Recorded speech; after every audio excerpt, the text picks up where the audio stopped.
মানুষের জন্য হলো হোন্ডা ড্রিম 110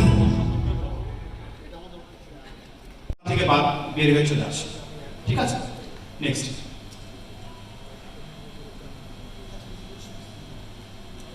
এরপরে যেটা বলা হয়েছিল ডিলার কমিশন এবং কমিউনিকেশন, আমি বলবো প্রথমে ডিলার কমিশনে।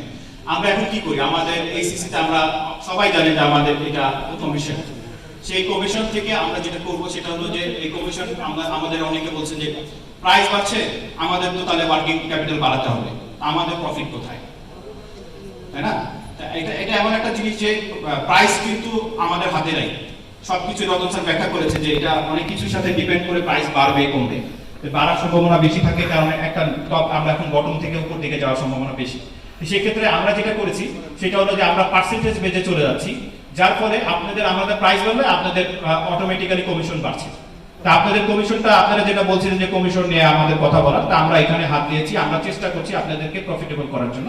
তো সেটা নিয়ে আমরা কাজ করে যাচ্ছি যে আমরা এখানে আপনাদেরকে পার্সেন্টেজ বেজে নিয়ে যাব, যার ফলে আপনাদের কোনো ক্ষতি হবে না। এরপরে চলে যাচ্ছি আপনাদের যেটা communication, local promotion. Local promotion হলো আমাদের টুলস। তো সেই ক্ষেত্রে আমরা যেটা বলবো যে লোকাল প্রমোশন আমাদের কোভিডের কারণে অনেক কম হয়েছিল, যেখানে আমরা বাজেটও কমাই দিয়েছিলাম 300 টাকা, কারণ আমরা জানি যে এটা ইউজ হবে না। এখন আবার আমরা জেপিএস বাজেট, আমাদের যে লোকাল প্রমোশন বাজেট, আমরা 400 টাকায় ফিরে নিয়ে গেছি, যেন আপনারা ইনক্রিজ করতে পারেন আপনার ইনকোয়ারি এবং আপনাদের রিটেল কনভার্সন বাড়ে। এবং আরেকটা জিনিস বলবো সেটা হলো যে আমাদের পক্ষ থেকেও ইনিশিয়েটিভ আমরা মাস প্রমোশন কম করেছি, যেটা আমরা এখন নেক্সট ডে আমাদের প্রমোশন আমরা বাড়াবো। টিভিসি লঞ্চিং অলরেডি করছি, টিভিসি করছি এবং আরো অ্যাক্টিভিটিস আমরা করবো। তো সেটার ক্ষেত্রে আমাদের প্রোডাক্ট অ্যাওয়ারনেস বাড়বে, আমাদের মডেল এস্টাবলিশ হবে। নেক্সট। সো আমি এই পয়েন্টের পরে আরেকটা এখন বলছি যে স্টেপ ইন বেসিক। আমরা প্রত্যেক মোটামুটি আজকে 2 বছর ধরে 3 বছর ধরে বলা হচ্ছে বেসিক আমাদের ঠিক করতে হবে। আসলে ফাউন্ডেশন এবং বেসিক আসলে মূল জিনিস একটা বিজনেস গ্রোর জন্য। তো সেটা নিয়ে আমি কথা বলবো। নেক্সট। সো রতন স্যার আপনাদেরকে এটা দেখা গিয়েছে, তা আমি বলবো যে এই ক্ষেত্রে আমরা যেটা ইভ্যালুয়েশন করছি, আপনারা বলবেন যে ইভ্যালুয়েশনে কি প্রয়োজন, এটা কেন আমরা বারবার করে একই জিনিস চেক করছি। এটা আসলে আমাদের নিজের বিজনেসের, আমরা যদি নিজেদেরকে ঠিক করতে পারি, আমাদের অপারেশন ঠিক করতে পারি, তাহলে আমরা গ্রো করতে পারবো। তো সেটা নিয়ে আমরা এই চ্যালেঞ্জেসগুলো আমরা দেখেছি যে মেইনলি আমাদের সফট অ্যাসপেক্টগুলোতে আমাদের প্রবলেম। তা আমরা সফট অ্যাসপেক্টগুলো যদি আমরা প্রায়োরিটিতে নিয়ে যাই, তো সেই ক্ষেত্রে সফট অ্যাসপেক্টে এই 4টা পয়েন্টে আমরা প্রায়োরিটি করেছি: ম্যান পাওয়ার, প্রসেস, প্রমোশন এবং ফ্যাসিলিটি।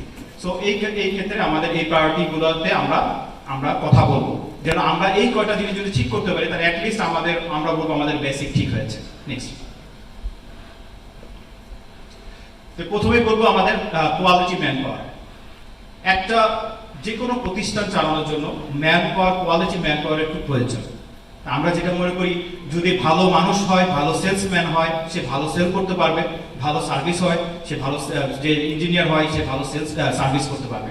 তো আমাদের ম্যান পাওয়ার খুব গুরুত্বপূর্ণ। তো আমাদের প্রত্যেকটা অ্যাসপেক্টে একটা ক্রাইটেরিয়া আছে, ক্রাইটেরিয়া অনুযায়ী ম্যান পাওয়ারের এখানে দেওয়া আছে কে কত সেল করলে তার ম্যান পাওয়ার দরকার। এতটুকু যদি মিনিমাম কেউ মেনটেন করে, তা আশা করি কাস্টমার আনহ্যাপি হয়ে আমাদের শোরুম থেকে যাবে না। সো এই ক্ষেত্রে আমরা দেখি যে আমাদের কোয়ালিটি ইমপ্রুভমেন্টের জন্য আমরা ট্রেনিং করাবো আমাদের পক্ষ থেকে। আমরা লোকাল প্রমোশন কিভাবে করতে হয়, মাইলেজ টেস্ট কিভাবে করতে হয়, টেস্ট রাইড কিভাবে করতে হয়, এই ক্ষেত্রে আমরা ট্রেনিং করাবো আমাদের যারা সেলস স্টাফ থাকবে। তো আমরা যেটা দেখছি যে আমাদের কারেন্ট প্রবলেম দেখছি যে কাস্টমার কমিউনিকেশন প্রবলেম হয় অনেক সময়। স্টাফ ঠিক মতো, আমাদের সেলস স্টাফরা যারা ফ্রন্টে আছে তারা ঠিকভাবে কাস্টমার কমিউনিকেশন করেন না। সেলস স্টকে তাদের প্রবলেম আছে, প্রসেস ম্যানেজমেন্টের প্রবলেম আছে। এই ক্ষেত্রে আমরা রিকোয়েস্ট করবো আর আমরা চেষ্টা করবো, আমরা সবাই মিলে যে ভালো ম্যান পাওয়ার নেওয়ার জন্য, এবং তাদেরকে আমরা টার্গেট দিব যে অ্যাটলিস্ট সেল তুমি এত করো, ইনকোয়ারি এত করো, যেন টার্গেট বেস হলে তারা অটোমেটিক্যালি, তাদেরকে যদি আপনি পারফরমেন্স অ্যাপ্রাইজাল করেন, তাহলে তারা কাজ করবে এবং আপনাদের জন্য সেভাবে আগাবে। তো সেক্ষেত্রে আমরাও ট্রেনিং আমাদের স্টাফকে দেওয়ার চেষ্টা করবো। তো সেই ক্ষেত্রে আমাদের একটা আছে। Next. So this is our team. আমরা বলবো আমাদের সেলস এবং service team, they are ready for serve and supporting always. So আমরা রেডি, আমাদের টিম রেডি আপনাদের টিমকে সাপোর্ট করার জন্য এবং আমাদের ডিলারশিপকে সাপোর্ট করার জন্য। সো আপনাদের যে কোনো প্রয়োজনে আমাদেরকে পাশে পাবেন, এবং আপনাদের যদি কোনো জায়গায় কোনো প্রবলেম থাকে আমার সাথেও আপনারা ডাইরেক্ট শেয়ার করবেন, যেন আমরা আপনাদেরকে সাপোর্ট করতে পারি। নেক্সট। সো এখন চলে যাচ্ছে আমি যেটা সেকেন্ড অ্যাসপেক্ট হলো আমাদের, যেটা হলো আমরা বলি প্রসেস, সরি আমরা এটা বলবো যে ফ্যাসিলিটিতে আমাদের যেটা হলো যে টেস্ট রাইড। সো টেস্ট রাইডে আমাদের সকলের কাছে আমরা টেস্ট রাইড অনেকেই নিয়েছে, যেখানে আমরা দেখছি যে 221টা টেস্ট রাইড বাইক আছে সারা বাংলাদেশ মিলে, তার মধ্যে 163টা অলরেডি পুরাতন মডেল।